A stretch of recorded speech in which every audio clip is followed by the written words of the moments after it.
One, two, three. We're here with Eric Damier, the CEO of Earthpix, and a lot of other things you got going on. Ian and I are hosting the podcast. Eric, what's up, my man? I'm happy you came and joined us.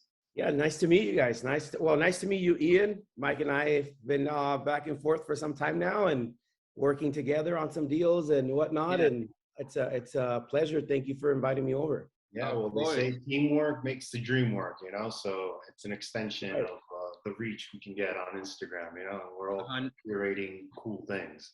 Yeah, I agree 100%. You're like the OG when it comes to this Super stuff. When did, OG. when did you start? I want to hear the story. Well, go ahead. I'll go to that Mike last. So Earthpix officially started towards the end of 2012, beginning of 2013. So we're going on 10 years, about 10 years, about to be on 10 years. Congrats. That's exactly Unbelievable, when we yeah. started, I believe. Also, Yeah. Yeah. That's a big. And but before that, I was already working with, I was already building a startup, a technology startup. It was a gaming, competitive gaming, dedicated servers for Xbox 360. And that's when I really got my kind of taste of what influencers and creators were back in 2010, 2011.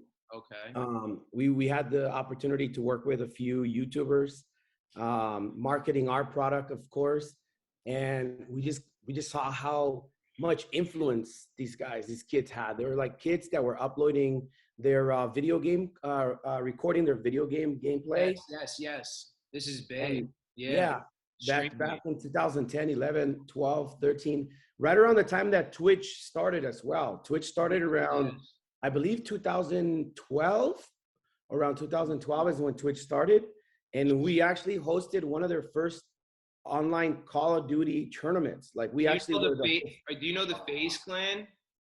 I I don't. don't know the Face Clan because Because I thought you were just about to say like something like them. Because yeah, you no, young kids, they killed it, and they still. yeah. I So don't play video games at all, but I do remember Call of Duty when I was growing up, like PC version of it. yeah, And that was like one of my favorite games. And then some of my friends that I connect with online, I see that they post in their stories that they're playing this Call of Duty game. So it's And like, they're yeah, streaming, bro. It's yeah, huge. It's a yeah, business. People get yeah. paid for I'm not that savvy in it, but I know kids they get paid. Not even kids, grown or anybody gets paid to like stream live. And if 100,000 people watch you while you're playing, you could have oh ads, yeah, sponsors Yeah, that one carry of my you other sitting in. friends started esports, so it's like all gaming and that type of stuff. Yeah. Like Yeah, if you're that nasty, you're that good, and you could get ranked, right, Eric? Like I think that's what it yeah. is. Right? These kids are like ranked in the world, and it's like, wait. So talk to me. Tell me so exactly. What did you do? So, So you made an event with this? no, so Call we of we Duty started event. we started a company called Game Dunzo. Me and two other friends started a company called Game Dunzo, and what we did was we basically had servers that would create tournaments, online tournaments, or competitions, 1 versus 1, 1v1, 4v4. So essentially, it was an esports platform. Okay. Very early on, Major League Gaming was the top company back then. But just to give you guys an idea, Yeah. Major League Gaming, I believe, if I remember correctly, their top yearly tournament was around $100,000 in price, like total $100,000 for the winning, clan of Okay. Call Like of Duty and other games. okay. Like the winning It prize. was, Yeah. yeah, Okay. within a year and a half or so of us kind of being in that business, Call of Duty, Activision announced that they were hosting the first ever $1 million prize pool tournament, and that was huge. That was a big deal back then. Yeah. Huge. Fast forward to today, they're hosting $5-10 million tournaments. That's how big it is now, and now it's a multi-billion-dollar industry. When Ian, we is started, that your email or is that you, Eric? I no, know, right? I keep hearing that. Yeah. That's not me. yeah, sorry about that. Oh no, it's Um, fine. If you could just even turn it off, just because I want to hear yeah, what you're saying. yeah. Yeah. No, so it went, yeah, so it Oh, grew your so Earth much. Picks, man. 22 million followers. That thing might Yeah. blow up on the podcast. Yeah. So it was super early on, and the industry wasn't really mature yet in the sense of there was not a lot of business opportunity for either sponsorships or brand deals. I mean, you guys remember like back 2012, even 2013, when we were just getting started with Earthpix, and we were going out there trying to monetize. Out of 100 people or brands that we talked to, only one of them understood what we were trying to accomplish. Like, incredible. it wasn't as easy as it is. Be exact, you said 2011, 12, right? Like 2012, for the gaming company, 2011, 2012 for the gaming company, and then Earthpix officially. We really started a company with the Earthpix and the other accounts around 2013. Wow. That's crazy, man, to hear you say it like that. Because it's like, it's just like anything else, I guess, but it's like not that big of a gap as far as people not seeing it at all and it being like a crazy multi-billion-dollar business. It's funny now. Like, I feel when people call me an OG, I feel a little bit old because you got a baby face, bro. I like the compliment. I like the compliment. You look like you're 20 years old, man. A lot of these, thank you. A lot of these kids nowadays that reach out to me that have accounts, you know, like 2 million, 5 million, 10 million followers. Yeah. I speak to them without really knowing their age, because I don't like, sometimes they reach to me from their reposting account or whatever account they reach out to me from. Yeah. And they're like, man, I've been following you for years, and like you're one of my inspirations for why I started my account, and now I have 3 million followers. And I'm thinking I'm speaking to somebody around like my age or 30 years old. And they're like, no, I'm 14, man. I'm like, I was waiting for I'm it. like, Jesus. I literally just spoke to a kid with an account of 4 million followers. And he was like, yeah, I'm just 14. But you know, my partners from Earthpix and the History account, when I met them, they were in high school. And they were the original creators of Earthpix and History in Pictures. So it was their idea to create. It was one person's idea to create one, the other person's idea to create the other. And they just basically, I talked to them about how do we build a business out of this? I was the kind of like, you know, I was in my late 20s at the time, close to 30. Okay. And I was more of like the entrepreneur. You kind of orchestrated the motions, right? Yeah. And I was just like, look, guys, like, how do we turn this into a big business? Like, how do we turn this into a business that we can monetize in the millions of dollars? And I came in as that partner that brought that to the table, where at the time, I didn't really have a lot of experience in growing audiences as much as they did. So I learned a lot from them as to just like how to source content, just having an eye for things. These two kids were amazing at what they did, you know, and I learned a lot. They still work with you? I thought you were the sole founder, but you are like the founder, but with two people initially, or you were brought on and then you're with the company from how small was the company till now? So I started the company as a sole founder, and then I had a deal with them because initially, and I've never shared this publicly because, you know, there's a lot of things that we kind of agreed on when I bought them out. There's a lot of details that I can't really share when we bought them out. Yeah, no. But initially, I'll share the basics of it. Initially, I love these kids. I was learning so much from them. And I thought these two, and I still do respect them, and I still think that they were ahead of their time. One of them actually blew up on TikTok recently. And I'm so happy when I see his videos on my feed, because I'm like, he always had it in him, but for years he disappeared. And then he just comes back, and all of a sudden he has 20 million followers on TikTok over a period of 1 year. So they always had something special about how they knew social media and how to engage audiences. But I learned a lot from them. After a year and a half of working together, they graduated high school, and then they finally moved to LA, and they came into this environment of a startup. So imagine being like 18 years old, graduating high school, you've never had a real job before, you've never worked with executives before, you've never worked in an environment that has a formalized, you know, corporate structure, governance, and, you know, you have to report to this person, you have a chief operating officer, we had investors, you know, we're getting ready to structure a board of directors.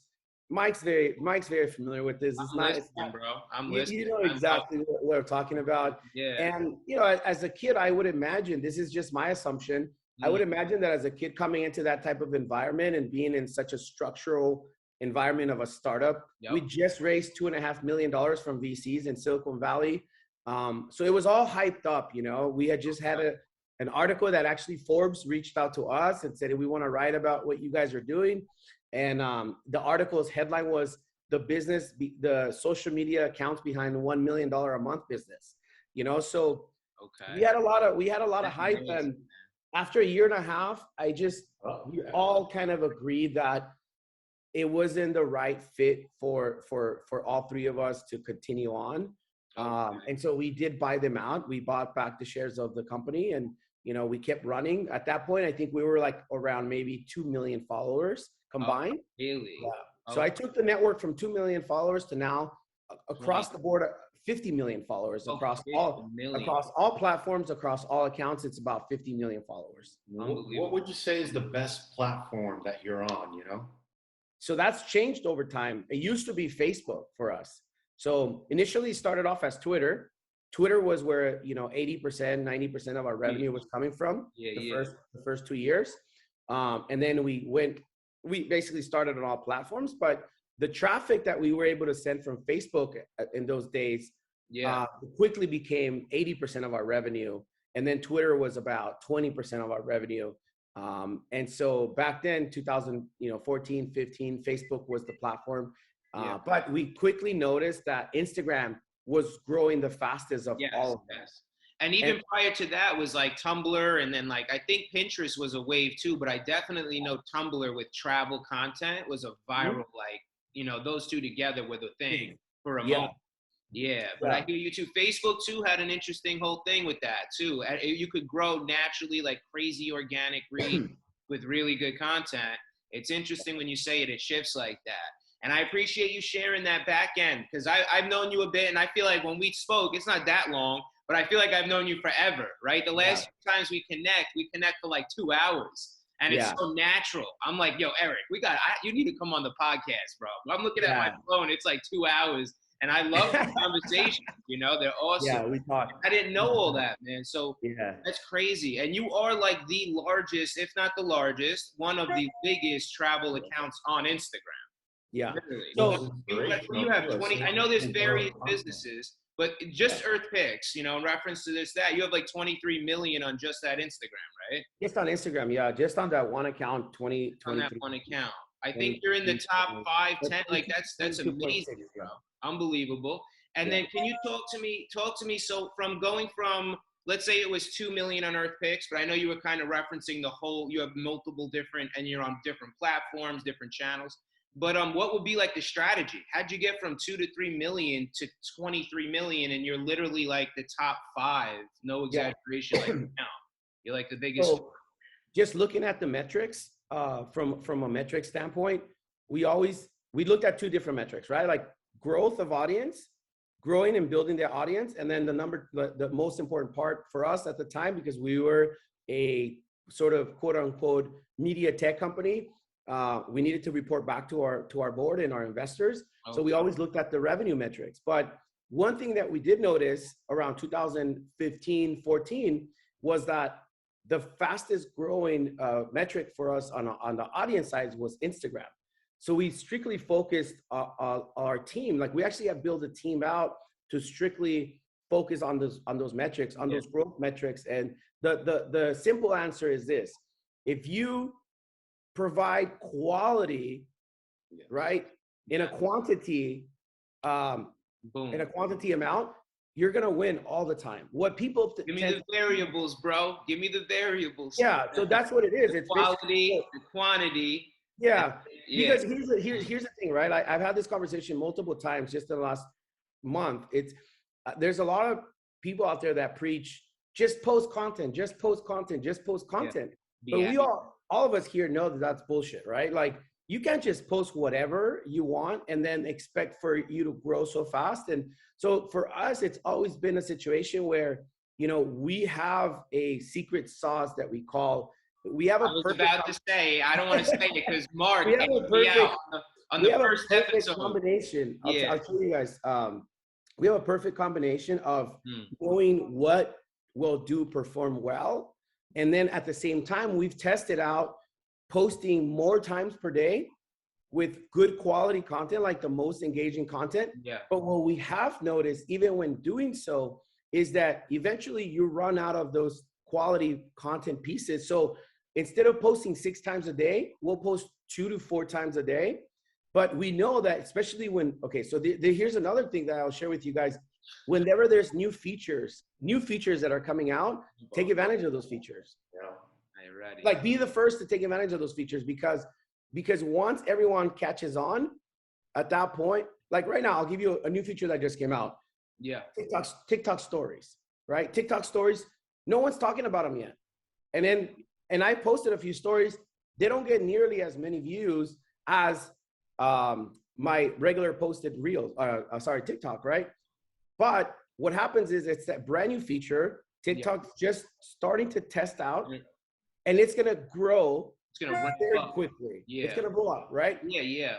I've seen that happen with the reels on Instagram, because I'm just strictly on Instagram.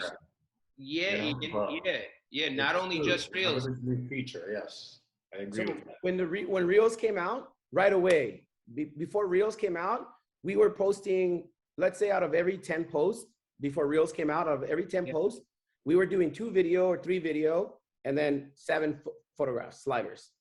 So let's talk about sliders. When the sliders came out, when the carousels came out, we doubled down. We stopped posting single photos. Yep. Because right away we realized the engagement metric on carousels is way higher. Yep. And that's what Instagram gives you preference on, whatever the engagement is higher. So we said, okay, no more photos, single photos, all carousels. From now on, we don't post a single photo. Then reels came out. We went from we were only posting about 3 videos for every 10 pieces of content, because carousels were giving us the highest engagement at the time. As soon as reels came out, we went from 90% reels to 1-time carousel.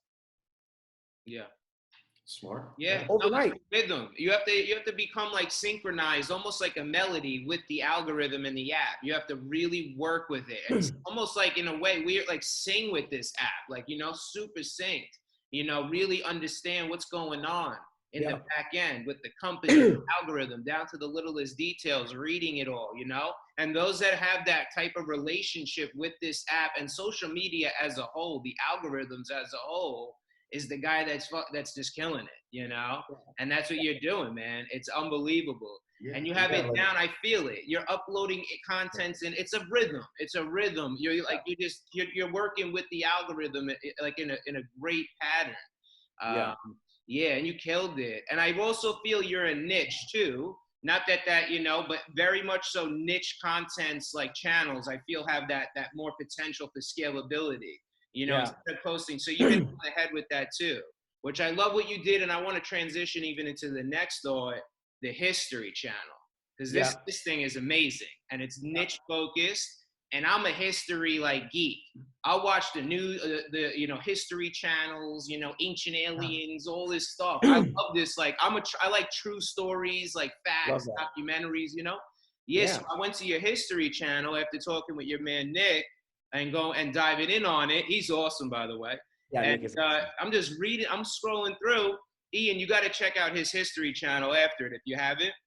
I'm reading. Yeah, I know. I'm familiar with Earthpix, but this is new to me. I'm like, okay, there's a history channel too. Yeah, there's a history channel too. Yeah, Eric, tell us about it, bro, because I saw it's like 5 million followers. It's unbelievable. The verbiage is so detailed. It's high level. I would love to hear about how this started, and how you're one of the biggest in that space too. There's really not many other history pages. The only other one is the bigger one is History Channel, of course. They have a $1 billion P&L, so of course they're gonna like Nat Geo, right? They're gonna be bigger. But you know what? Talking about the History Channel as well, it's always really been about engaging people with conversations on these topics that we source and find. Because one thing that we became the best at on the history side, and I say we became the best at it because History Channel, even History Channel before us, before they started copying our format, they were literally just posting in a different format. The way they were posting it was such a different format. And, they started seeing all of our most engagement posts. And all of a sudden we see them going from the typical big media type of company where they were not posting certain types of posts of content. And all of a sudden, even their captions went from a long editorial format to a very short caption, very short caption format. So, you know, it was one of those things that in reality, yeah, it was, we've always been really good at paying attention to comments, engagement, and also knowing and understanding what topics most people are interested in. And then also like going and getting more of those type of topics. Yeah. So, but now, like, just to fast forward, I would love to say that, you know, for us, like, we were patient with that channel. And when I say patient with it, I mean not monetizing it for years. Like, we haven't monetized that channel, right? So that's a secret key. That's a secret key. Yeah. Why? Mentality. A man at work, a woman at work for no reward, building something great is extreme, and that's what really happened. That's how we all started too. I remember I monetized for at least a whole year. You know, like when I started my channel. Like when we were down in Mexico, Private Paradise, Instagram had just launched the new IG Live feature with the badges. Oh, so I'm like, okay, let's try it out. You know, let's show some people what we're doing down here and stuff. Yeah. So it's kind of like helps you grow quicker, I think. And I've noticed that, you know, on Earthpix, you follow 39 people, one of them, which is Malibu Rocky Oats, you know? So, Yo, Ian, like he's one of the coolest guys out there in California, you know? And I actually told him, like, hey, we're going to Private Paradise May 2nd through 7th. If you want to come join us, you know, let us know. Yeah. I heard you're going too, but you're going afterwards, I think. And that happens to be like Grand Prix here in Miami. So. Oh, yeah? When is that again, though? I think it's May 6th or 7th. Oh, I got to figure that out because I can't miss that. That's really big this year, and I'm working a couple deals there, you know, like. Wait, when is the Grand Prix? When is May 7th? I think it's May 6th or 7th or something like that. Yeah. Oh, okay. I'm heading out to Mexico on the 7th. Yeah, that's what I was going to tell you. John just told us that he has another week open. He told us like 2 days ago. Ian, when did I tell you? Was it yesterday or 2 days ago? I think it was like yesterday or. Yeah.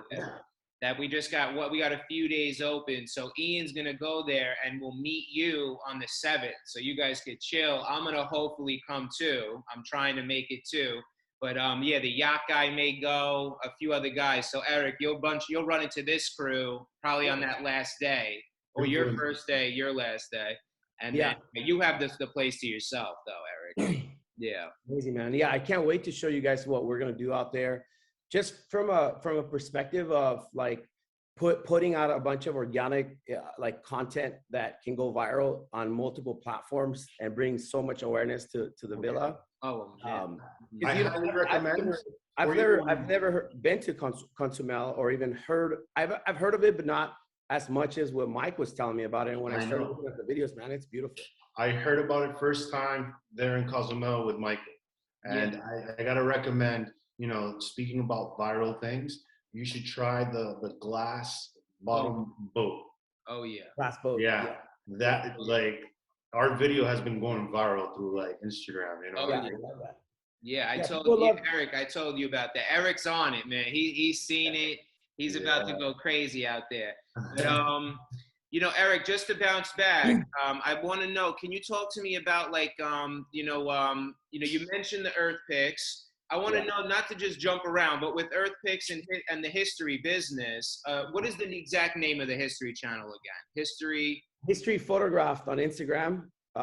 Well, originally we started off on the other platforms as History and Pictures, but the name somebody took the name right away from Instagram, so we had to use History Photograph. Okay, I love that. But okay, so Earthpix, History Photograph. Now, what else do you have going on? Because I want to get into the NFT collection because it's unbelievable. Like blew my mind. So the history community, that's where the NFT community, that's how we built that NFT project. Okay. It was basically from the backbone of our history community. It's so engaged. It's such a really like enthusiastic, like high level charisma, high level communication, like energy, right? This community is different. I looked at it and I felt the same emotion. It almost Yeah. had like that TikTok black hole effect on me. When I was Yeah. going through that channel, I was just Rolling. clicking, Yeah. rolling, reading down to the last like period, bro. Yeah. And I caught myself. I'm like, whoa, I just looked through like 30 pictures on here. So I Yeah. already know that community has to be like so engaged. So So you engaged. thought Yeah. with your team to build out off of this and build a NFT collection in the history space, like right, like together with this business, this Yeah. audience. So how did you develop this NFT collection? Tell me about it. So just to touch, piggyback on your comment of engagement, on our history account, we have 4.4 million just on Instagram. We have 4.4 million on that Instagram page. Okay. Our average post reaches 2.5 million per post. On average. Some even reach more than 4 million because people really get engaged with not just sharing. It's very shareable. Yeah. Everyone has this thing about, like, if you follow a page and you found something interesting, what's the first thing that you do after you're done reading it? What's the first thing? You tag your friends, you tag your friends, you share it, save it, you go back to it. Yeah. Yeah, especially if it's something that deals with history, and you know that some of your friends love history, they're history buffs. You want to be first to share that, right? And that's why we get, like, our last post has over 100,000 shares. Like, every post that we have, 50 to 100,000 shares. So it's very small bits and pieces of history, small captions, short captions. We give a description. We don't do long form editorial. We've tried that out. It actually decreased our engagement when we did it for some reason. People want more information sometimes, but it's very small amount of percentage of people that want more information, as opposed to just give me one of those guys. Yeah, if it's too long, read the first sentence. Give it to me. Just get to the point. Tell me what happened. What happened in this photo, right? So we started, basically, the idea came from years back. I wanted to build when virtual reality and Oculus was acquired by Facebook, I thought about, what if I could build, and I even started researching this, and I met with some Oculus and virtual reality experts here in LA. There's a pretty big community here in LA for virtual reality. The guy next door to my office, his name was also Ian. He was the founder of a virtual reality gaming company. So I would always go into their office and, like, put on the headset and mess around, and they had this really cool setup for their video game. And I was always there, and I was asking them questions because I wanted to build. Initially, my idea was, let's build a virtual reality museum, so that in the future, when this thing blows up, because obviously Ready Player One, everyone talked about virtual reality is the future. Everyone was talking about this 5 years ago, even 3-4 years ago, but it wasn't picking up as fast as everyone thought it would. So there is a big community for virtual reality, but it's definitely still too early for it, from my opinion. Now it's starting to pick up so much more because of all the buzzwords about the metaverse, and it's overhyped, right? The whole metaverse conversation. It's still not where I think it will be in 10 years from now or 15 years from now, where in 10 years from now, we're not going to use Zoom anymore. We're going to use a headset. 100%. And all three of us are going to be. You'll be in my kitchen, or I'll be in your kitchen, or I'll be in your living room. Yeah. No, I heard this the other day. Like, I bought not to really go off, I don't hear you, but I bought a mutant ape, like these NFTs, and I'm in the Discord. I'm getting involved in the family, and I'm so involved in the community now. I love it on Twitter. And they're saying, in the future, we could potentially have Thanksgiving dinner in an office with Snoop Dogg or Justin Bieber, because they actually own this. They hold the same NFT. Absolutely. It's crazy. Yeah, it'll happen. I think it'll happen before 5 years from now, but I think that in 10 years, everyone will have a headset, virtual reality, either Oculus or one of the competitors, Apple or Google headset. And I do think that everyone has an iPhone, right? Yeah, everyone has an iPhone now. So I had the idea of the virtual museum years back, and then I put it on the back burner because Oculus and their community didn't grow as fast as I thought they would. I got you. You let it develop a bit. So now you're pushing this thought. You're pushing this forward. Yeah. You have this really engaged history audience in the millions, and you're now going to develop. So what's the first step? What's this NFT collection doing? What's like the roadmap? So 2 years ago, almost 2 years ago, I started talking with a few NFT guys. They were telling me what they were doing with their projects. They were educating me on how it worked. I didn't even know what utility meant. Like, honestly, when I started getting into the space, I was like, what is the utility? Like, what the hell does the utility mean? So I started watching a lot of content about NFTs and how it all works. And then that's when it kind of hit my, like the light bulb went off in my head. And I said, you know what, if I'm going to do this, I can actually build a metaverse a museum in the metaverse, and one of these metaverses like Sandbox, Decentraland, or another metaverse. And then I started talking to a few guys about the idea, and they loved it. They said, yeah, especially with how fast this industry is growing, if you're able to pull it off. So I thought about building the museum in one of these metaverses like Sandbox. Okay. So like you're virtually developing a museum on a plot of land in the metaverse. Correct. And you're looking to buy this plot of land within like Sandbox or one of the others, right? So I started thinking about that, and I said, what is the best way for us to build a community that supports this mission? And our mission is simple. Like, we want to continue to educate people about history. So how do we continue to do that? And we talked about this before, right? Like, you asked, what is the best platform? And I said, it's always changed. It's gone from like Twitter to Facebook, Tumblr at one point. The age group for Tumblr was too young for us, but Facebook, and then Instagram, and TikTok is now constantly here and there. And it's down to even like the feature, like Clubhouse comes out of nowhere with this one feature. Another one that was a little bit too early for like the place, let's say, of the time, right? And then now today, Twitter has Spaces. I heard Instagram is about to launch Spaces, where you could go and talk in a chat in a space. I would love that. I would love to see that, especially because I think that Clubhouse. So when I think about my history community, Clubhouse, for example, it's not such a great platform or app for my history community. It needs to be more visually based. It has to be more visually based. So how do we continue with our mission of educating people about history?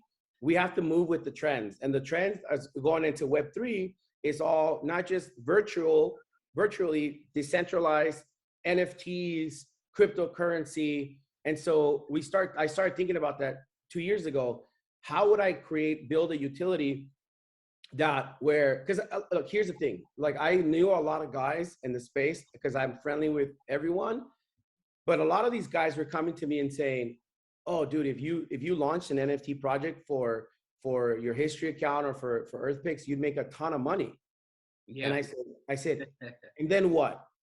Like, what's going on with that? Yes. Right? What's the product?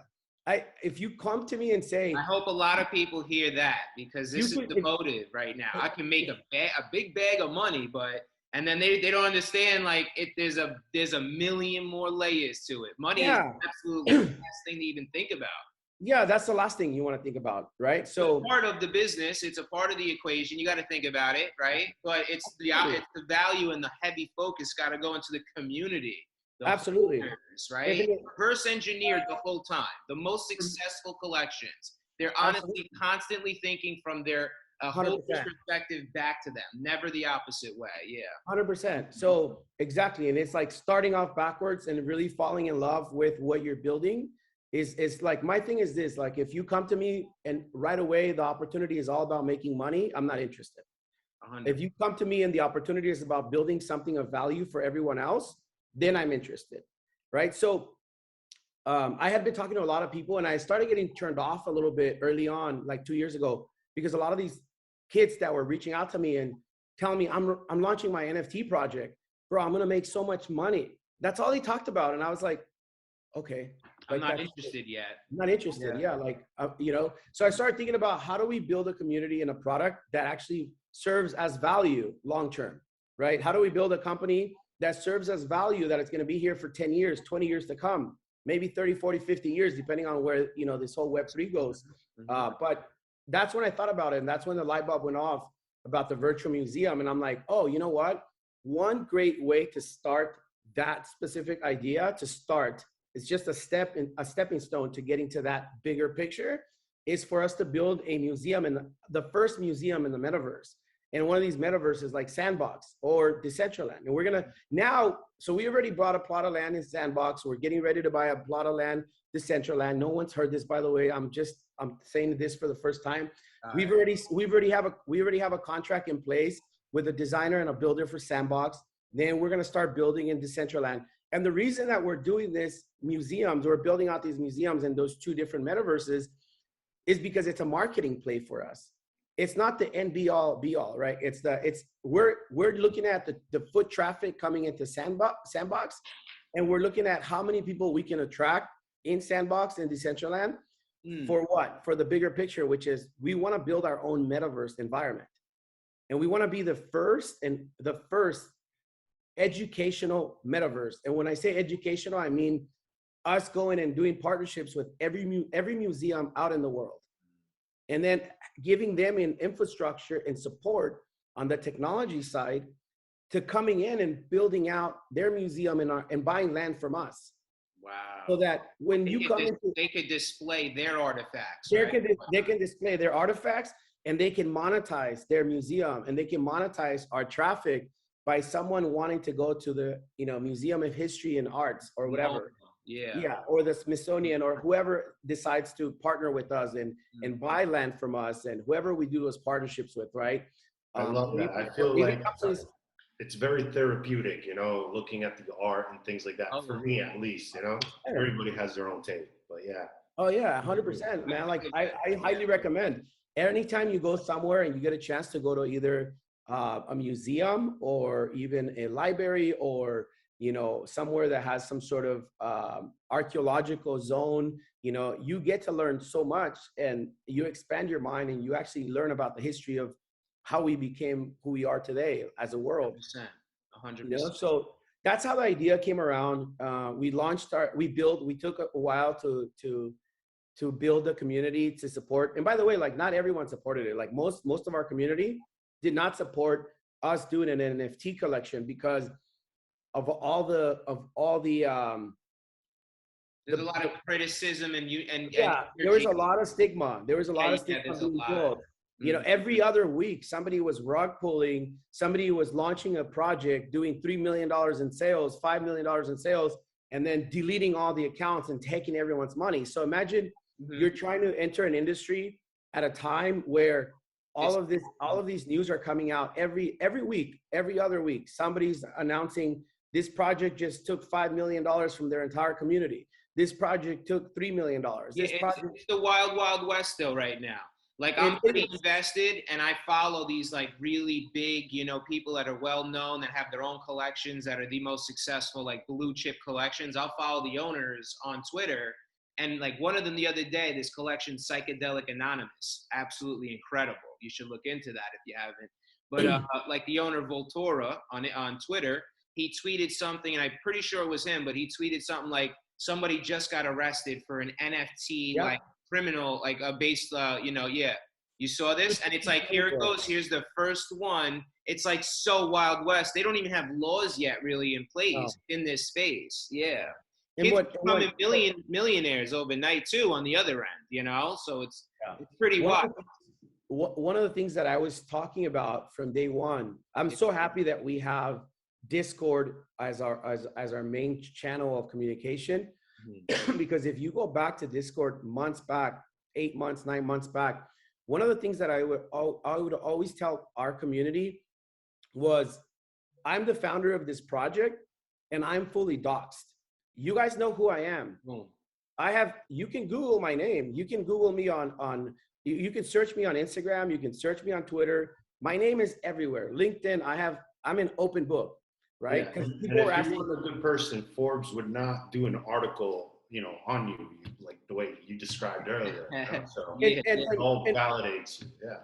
And also, I would tell them this because a lot of these, every week when a rug pull was announced that somebody just took $3 million from, I would always tell my community so that they can be safe in what they were buying. What they were buying, while they were part of our community, they were also buying other NFT projects. So I always said this: do not buy an NFT project unless the founders and the team is fully doxxed. especially the founder, because then you can hold them accountable, knowing that that person, if anything goes bad, if they rug pull, if they steal your money, you can file a criminal case against that person. Yeah. And it's a I very don't serious matter. Yeah, this is just the very beginning where these guys, they slipped in, they put on a mask, and they made 3 million. But that's, I don't think it's going to exist. Like, no, it's not. It's not. Yeah, and I'm glad today. Yeah, You got to be Eric Damier in full. Yeah, you know, I'm glad. I'm so glad that nowadays that is today that is the standard in NFT projects. Is people are asking, who are the founders? We want to know who they are. Finally, after almost a year of me talking about that, and a few other channels also saying it, because for me it was like all these big NFT pages didn't care. Like even I don't know if you guys remember the NFT page that got taken down by Instagram, the biggest NFT page. So we did a live stream with them, and I was my face was on the live stream. But ask me, out of 400 projects they promoted, ask me how many other founders show their face. Maybe two other founders. Yeah, I've heard a lot about them. That's why we're doing the podcast, so people can kind of like, see us on Instagram. Like, these are the people behind the accounts, the CEO. Behind the accounts, And I always said that, and I preached that for this, and I still do. Like, if you don't know who the founders of a company are, forget the project and how beautiful the art is. Who are you supporting? Who is the person behind it? Yeah. When I introduce myself, Eric, I'll spend a whole half a day with somebody. You know what I mean? Like, that's the way. It's so authentic, so transparent. Not to speak of myself, but that's how you have to be. I don't know any other way. Yeah, Mike, I think it's the Wild West, Mike, let me say something, guys, and Ian. You know how many times people have reached out to me and they want to do business with me and they're not willing to jump on a Zoom call with me? 8 out of 10 times, Mike and Ian. 8 out of 10 times. Like, for me, I'm like you guys. I'm old school. Yeah, I say I can't. I'm not gonna do anything with you until we get on a phone call. And they're like, "What do you mean, man? I don't have time. I don't think. When do you?" And I right away, it's like I want to know who I'm talking to. Who am I about to deal with? I have my sales team handle all the incoming leads and things like that. And if it's somebody qualified that's important, wants to talk, we'll have a talk. But it's we get a lot of spam too. So I can imagine you with 22 million followers. Yeah, people don't want to jump on calls, especially there's anytime that we look for marketing partners, they're like, you're in the same industry. They all say, this is how much we charge for our promotional posts, pay up front, send me, I don't know, $15,000. I'm like, how am I going to send you $15,000 without me even knowing who you are? Like, send me a message. Let me tell you, Eric, they don't get paid $15,000. That's what happens to them. They may get one set of a blue. Tommy, who doesn't know how to do business, sent them some money, Yeah. But crazy. You got to get on the phone, man. You got to build bridges. Yeah, exactly. And more so, to add to the point, when someone says, "Oh, these are my rates," and they don't even bother to get on the phone, I could be LeBron James's son. Like, you don't even know who you're talking to. You have no idea about anything. You're looking to just get money and go to bed tonight. What are you doing here? I wake up, I want to know everything about everybody. I want to build. I want to be like building bridges in 90 ways, And it's amazing too. Relationship driven. How do we both win? Money is never even the focus. Thankfully, I'm in a space where I don't even think about the money. I'm having conversations with people that are in the same space. How do we both mutually get to the next level? And at the end of the conversation, money seems to be moving.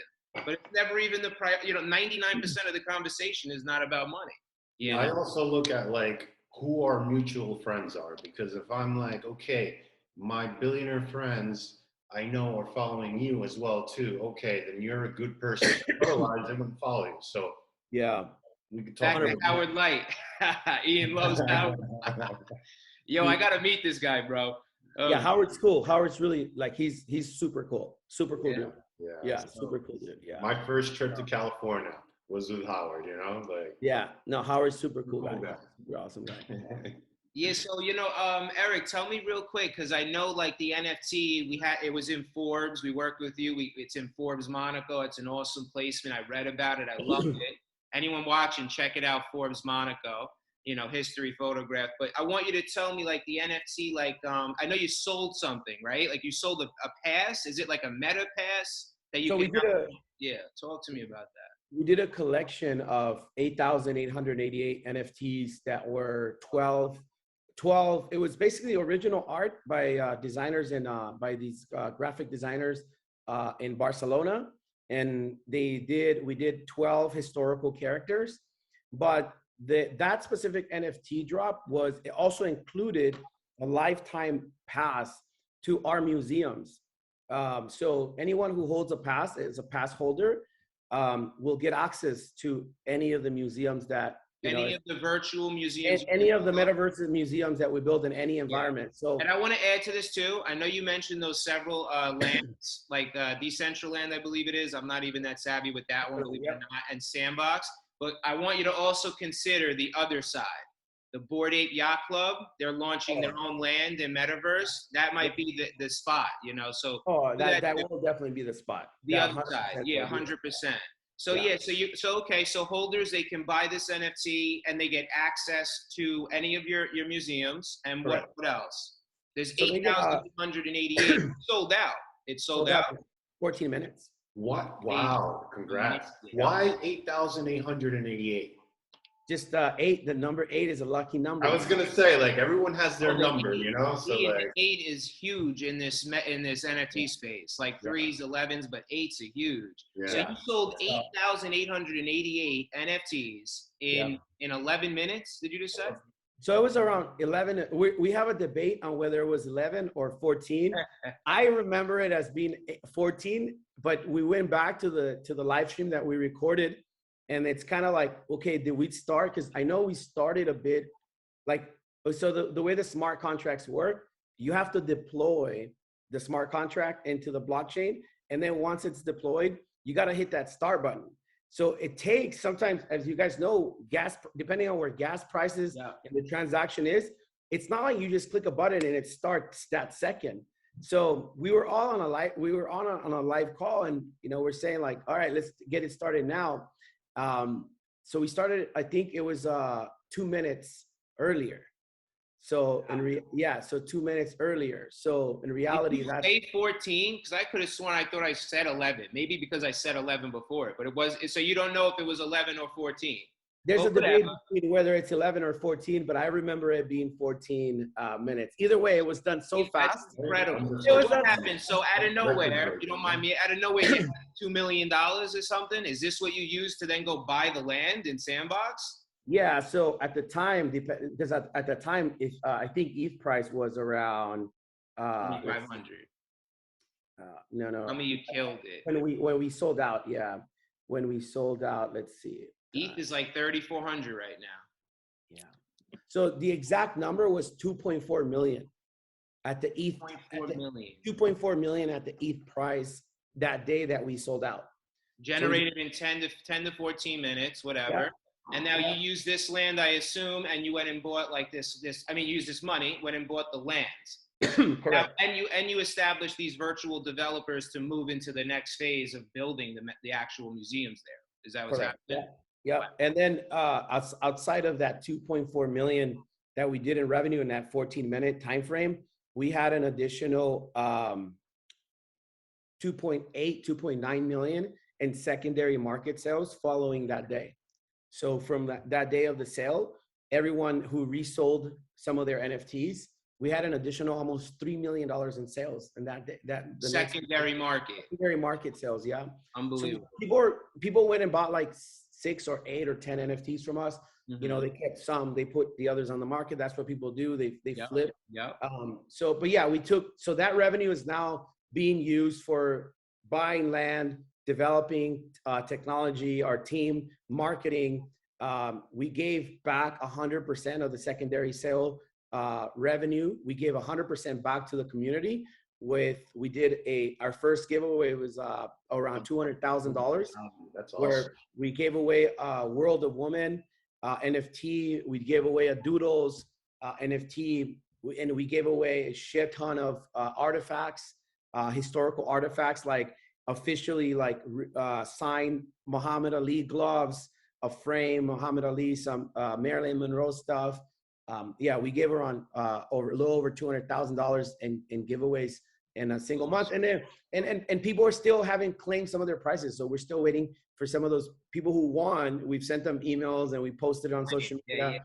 They haven't seen the post, so I'm like, yeah, you guys got to start collecting the rest of your prizes, because That's it's been a month now. Yeah, that's so cool. but we're using that money to reinvest in the company. Yeah, develop the next level of the roadmap, I assume, right? That was my next question. What's next?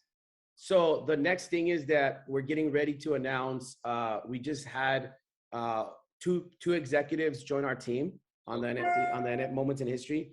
One of them is a former chief operating officer of Cartoon Network, and then he went on to being the chief operating officer for Harry Potter global brand. So he's a big, yeah, he's a heavy hitter. Low He's key, bro, I love Harry Potter, bro. I think it's Yeah. a genius concept, obviously, you know. I remember that's great. Cartoon Network growing up. So we're bringing him on as a basically executive to help us go out and create partnerships with bigger brands, sort of to bring a little bit of more credibility to our team, because a lot of these bigger brands that we're going after and we're talking to, whether it's museum brands or somebody like the History Channel, they're still not comfortable. I mean, these are basically, imagine like a history museum. They don't even have a TikTok account, right? They don't even have most of these social media accounts. Sometimes they don't even have an Instagram. They love to stay in that space, right? Yeah. They want Sounds like Patek Philippe.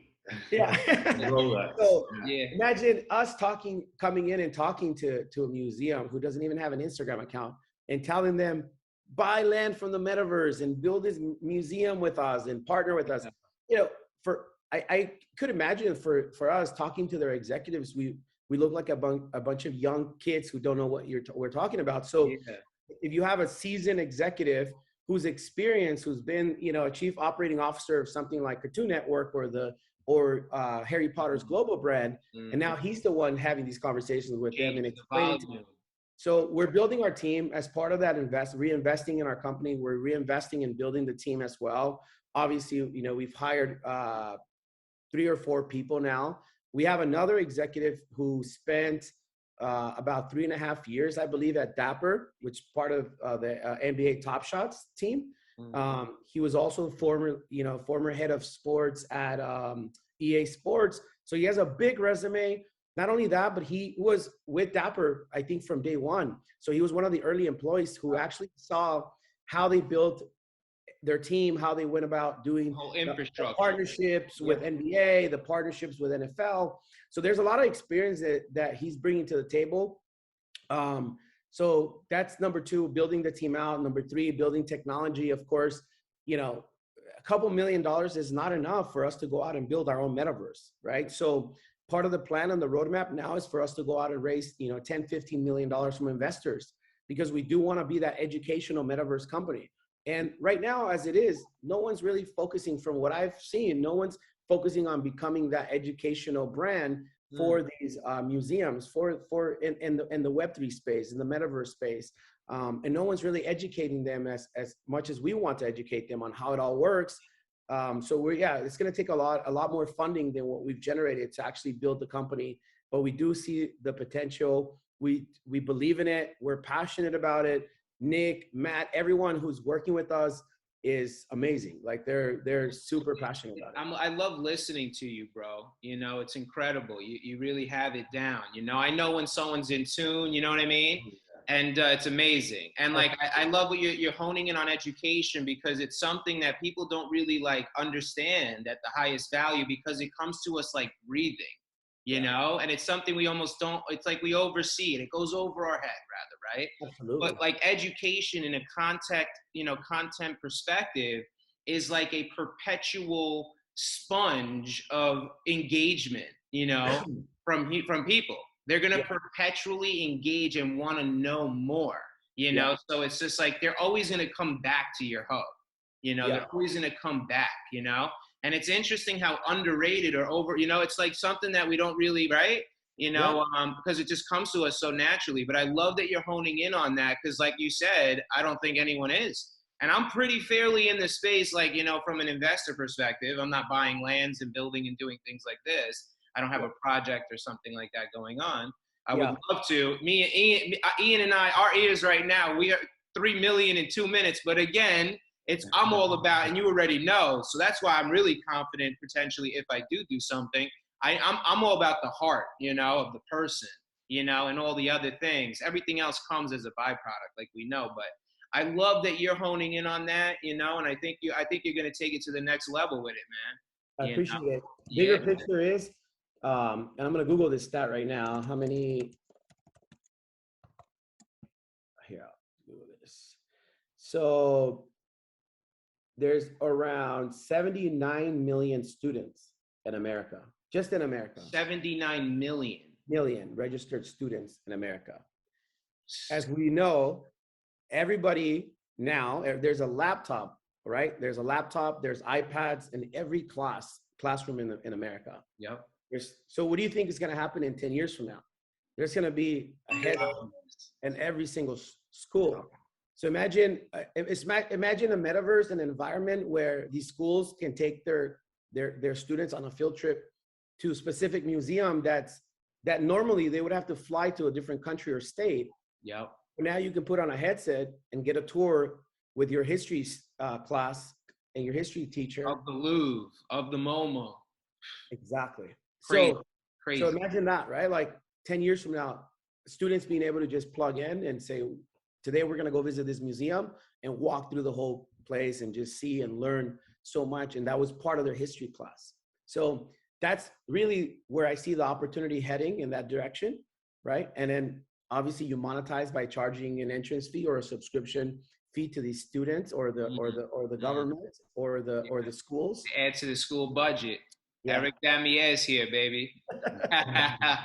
So I love it, man.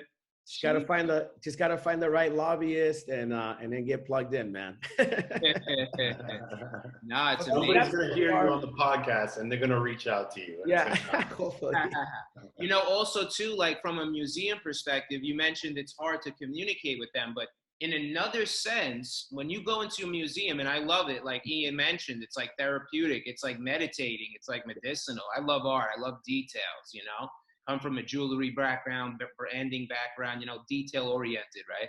But like these museums, they don't get to really showcase all of their artifacts, I feel like. When I go there, I know there's a ton of stuff that they're not showing us. Like 70% of their items, let's say, physical art, canvas, whatever it may be, they're in the back hidden. They constantly like kind of move it around or get new stuff. There's only 30% of stuff that's being shown. So I feel like with your, this type of immersive type of, right, medium, you could maybe even tell the museums they could show all their artifacts now. They don't need to like there's not a limit of space, let's show everything. And you hit the nail on the head. In 2014, we had the former president of Smithsonian came to have dinner. Smithsonian, the museum brand, he came to have dinner with us here in Santa Monica, and we were at this dinner with him and one of his VPs, the vice president of their fund. They were creating a fund to invest in companies. They had an interest in our history channel at the time. There was 2014. I think they wanted to really start investing a lot in their own brand on social media channels. And I think that's why they had an interest in our company as well. So we went out to dinner, and this conversation stayed with me for a long time. He said, do you guys remember the scene in Indiana Jones where he walks into a warehouse and there's thousands of artifacts in these warehouses that have never been seen before that they're preserving? And I said, yeah. He said, those actually exist. And there's tons of them all over the world. There's warehouses that have artifacts that are not being displayed for either because they're so valuable and they want to preserve them in such a way that they don't want anything kind of happening to them, or we just don't have enough space in our museums. So a lot of times they'll bring in some artifacts temporarily to just kind of announce a new display, a collection of whatever, to bring in more traffic. And then they take these artifacts back into the warehouse. That's what we were told. That's what I was told. We were told by the former president of Smithsonian. So you hit the nail on the head. That is another problem that we solve in these virtual experiences, in these metaverse experiences with museums. Yeah. Is now you can monetize additional traffic, because when somebody comes into your museum, if you're displaying the metaverse as an opportunity for them to visit from home and see artifacts that you cannot display on here in physical form, now you can monetize that same person in the metaverse and give and sell them an access pass or even a subscription to your network of museums. Yeah, two variables of that like monetized experience are now optimized at the highest level with no limit, right? No limit to the people entering, no limit to the items shown, right? Yeah. And then you just killed it too, which is crazy because that probably is definitely what it goes on. You know, this thing, Eric, is like 280 million USD. There's one of one in the world. We can only bring it out for a specific moment or time. They could show this and it could be safe. I think safety is the biggest thing. They're not going to have something just sitting out every day for years, right? So safety now is just there. No one can affect and hurt a blockchain, you know, Mona Lisa, right? Like you can't scratch it and damage it, or you can't, you know, you could show it 24/7. And the most important part is how many of us can afford to be flying to different states and different parts of the world to go visit different museums? Like that's like one of the biggest added values is now I can actually get a virtual experience and see artifacts or paintings or whatever and learn. Otherwise, I would have to spend $5,000 to fly to Paris and go to a specific museum that I've been wanting to go to for years, and I can't afford that. But now I'm able to do that, and I'm only paying a fraction of the price, a tiny bit of fraction of the price to be able to enter this museum. And because of that, we're bringing the customer to you in a virtual metaverse environment, as opposed to you not having that extra demographic or extra customer that you could have if you were in their local city. Win-win situation. Yeah, so that's the big picture for us. I know we have a lot of work ahead of us to get to that point. There's different milestones that we have to hit. Sandbox, Decentraland, let things kind of flow in those areas, see how people react to it. And then from that point on, as I said, we're going to need a lot more funding in order for us to build out the bigger picture and hire the team that we need to in order to go kill it, man. I love it. I love it. Yeah, Eric, so I really thank you for coming on, man. I wish you the best of luck with that. We'll always be in touch. You already know, man. Yeah. And also, yo, congratulations. Now that I'm seeing you, I feel like we've only been talking, and I feel like I've known you forever already. I don't know. I feel like I have this energy with you. But now that I'm looking at you, I want to say congratulations. I know you just proposed, you know. Now you have Congrats. I saw that on the Instagram, too. Yeah. Appreciate it. Eric's everywhere, Ian. You follow him. He's in Bora Bora, you know. He's everywhere. And this is where you reside. You're in LA, right? I'm based in LA, yeah. I'm based out of LA. Been here all my life. Since actually not all my life. I was born in Guatemala, but I came here when I was 5.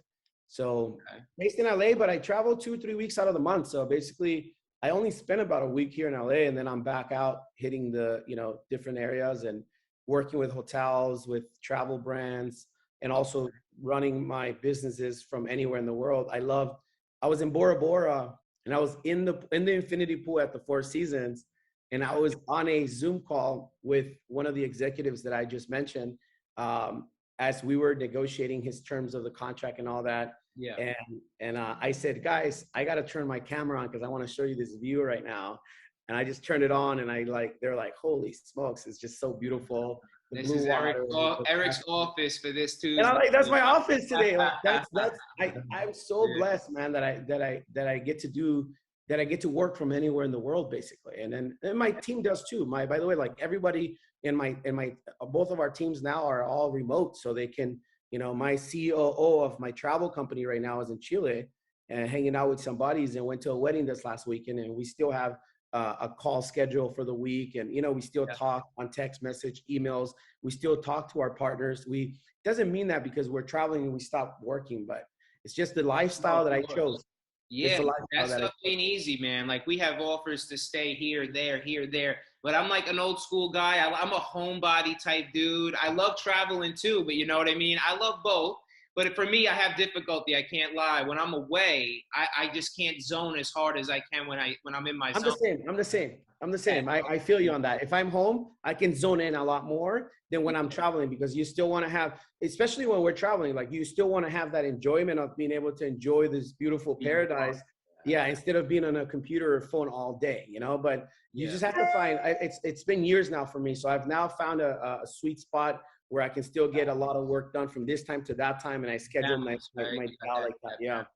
But it was so amazing talking to you guys, man. Thank you so much. Yeah. No, I really appreciate you coming on, man. And Let's Yeah, do it likewise. again. Let's do it again in 6 months from now. Let's get an update. man, let's Yeah, stay in touch. welcome anytime. You know, thank you everybody that's watching us. Click Yes, the link yes. here to subscribe. Put in, you know, like all the tags and everything, so everyone can check out the different channels and pages. Awesome, guys. We'll plug some stuff in. Eric, thank you, All brother. right. Thanks, guys. All right. Appreciate it. Enjoy. Have a lovely one. Thank you. Cheers. Bye. Thank you for watching this episode. We upload a new episode every Friday at 5 p.m. EST, Eastern Standard Time. We as well greatly appreciate those that have subscribed to the channel. We appreciate the love and the support. Lastly, if you've missed last week's episode, tune into the episode right here.